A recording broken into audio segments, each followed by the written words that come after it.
All right, YouTube, how you doing? Welcome back to the channel. It is March 31st, and we got a bunch of NBA games to jump into today. Coming off of a cashing night last night, we had the Celtics and the Pelicans in a teaser. They both win outright, so we go and cash last night, which unfortunately, I felt like we saw the board well last night. But there was only 2 games, so could have been a bigger night, but we did capitalize on the hand that we were dealt, so love to see that, guys. And also, I do want to say we had our first video for MLB go out yesterday for opening day. We were profitable there as well, thanks to the Oakland A's for the money line win that we had, plus 194. I think we'll have an MLB video later on today as well, if time does allow, but we're definitely going to throw out some prize pick plays over on TikTok for the MLB and NBA today as well. So I did want to just let you guys know that we are over on TikTok doing our player props if you do want to check that out. But like I said, we got a bunch of NBA games to jump into today.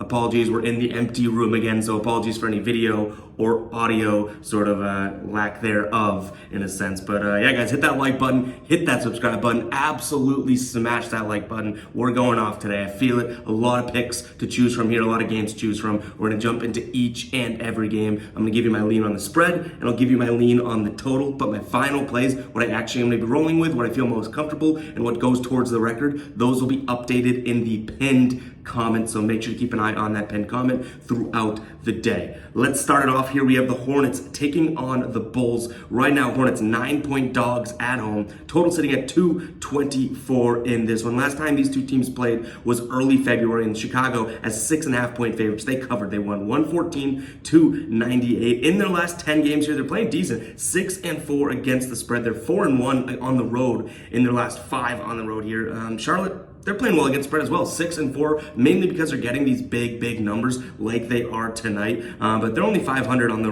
at home here in their last 6 games. They're 3-3 against the spread. I am going to lean towards Chicago. I will say Alex Caruso is questionable, Drummond's questionable, Javonte Green is questionable. Those are all questionabilities that don't really impact my pick here. So I'm going to lean towards Chicago minus the points. I'll be completely honest, I hate starting a video like this, but I'll be transparent. I don't love the 9 spot here. I don't know if this becomes a final play just because I can't really trust and back Charlotte on the +9 side of things, but Chicago's playing good basketball, so I think I'm just going to lean that way. So in terms of leans versus locks and whatnot, this is absolutely a lean. What I do like is the over here, 224. 4 of the last 5 games for Chicago have gone over, and I think that they're going to control the pace here. So I'm going to lean towards Chicago and the over.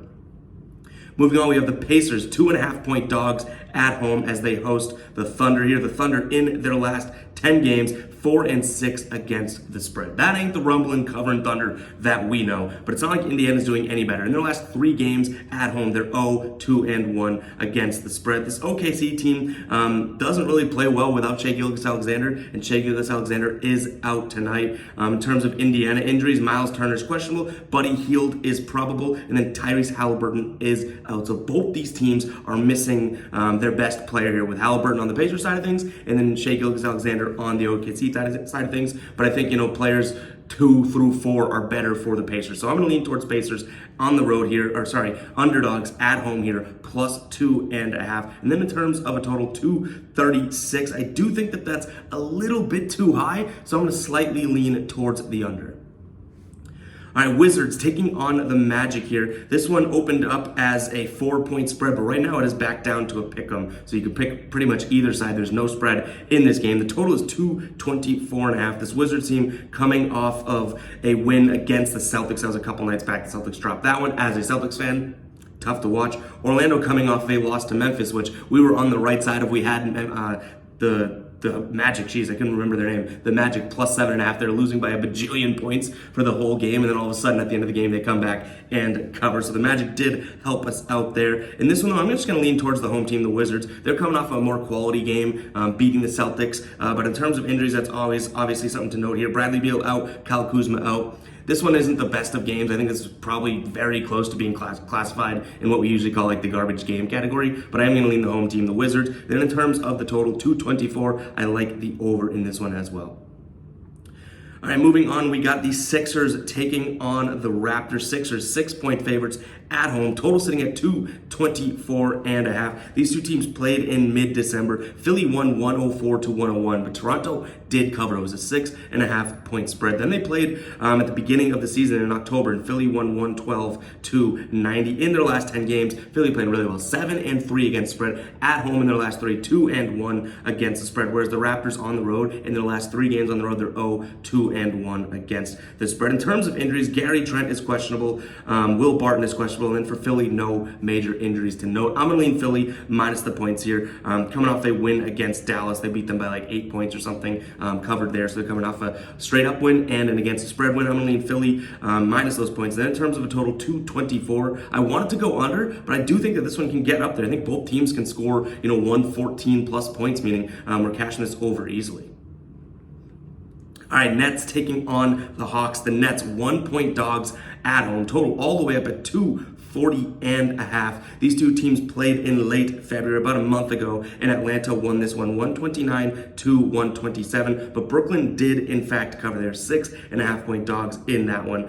Brooklyn struggling, though, 4-6 against spread in their last 10, but at home, 1-4 over their last 5. Not what you like to see. This Atlanta Hawks team, we used to call them the Atlanta Pigeons on the road, but they're playing a little bit better. They're playing decent basketball when it comes to against the spread on the road, at least in their last 3. If we want to look at that small sample size, 2-1 in their last 3 games against the spread on the road. I am going to look at the under first and foremost here. I think that Atlanta is going to control the pace of this game, and their under is hitting 5 of their last 7 games. And then I'm just going to lean towards Atlanta because I do think they are the better team here. They've won 2 of their last 3 games. Brooklyn has as well. Not the same competition. One of those wins was against Houston. So I'm leaning Atlanta minus the 1 point, pretty much a pick 'em spot and the under. Guys, if you haven't hit that subscribe button, make sure to hit that subscribe button. Hit that like button as well before we get into the rest of the slate. Make sure you are checking us out over on TikTok for those picks. We have a bunch of daily fantasy apps in the description as well if you do want 100% of your first deposit matched. I highly encourage anything that we have in the description, whether it's Prize Picks, Thrive Fantasy, No House Advantage, Jock Market. They're all really, really cool and very unique from one another. So make sure to check out those links, guys. Let's jump into the next game. We have Cleveland taking on the Knicks here. Cleveland 4.5-point favorites at home. Total 222 right now. Last time these two teams played was late January, and the Knicks won this one. Even though they were underdogs, they won 105 to 103. A very close game. In their last 10 games here, Knicks 5-5 against spread. Cleveland 6-4 against spread. 2-1 in their last 3 at home. Take a peek at the injury report. Julius Randle is out. And then for Cleveland here, Jared Allen is doubtful. No major injuries to note outside of that. I think you got to roll with Cleveland. I don't think that we can trust a Knicks team without Julius Randle. Call me crazy, he's their best player. So I'm going to trust Cleveland. Darius Garland and Donovan Mitchell there being the 2 best players now in this game. Jalen Brunson right there too, I guess I could give credit. But at least 2 out of the best 3 players in this game I do think are in Cleveland uniform. So I'm going to lean Cleveland minus the 4.5 points at home. And then the total 222, I do like the over. All right, we got the Celtics taking on the Jazz. Celtics 13.5-point favorites against the Jazz here at home. Total sitting at 231.5. What a game from the Celtics last night. Absolutely routing Milwaukee 140 to 99.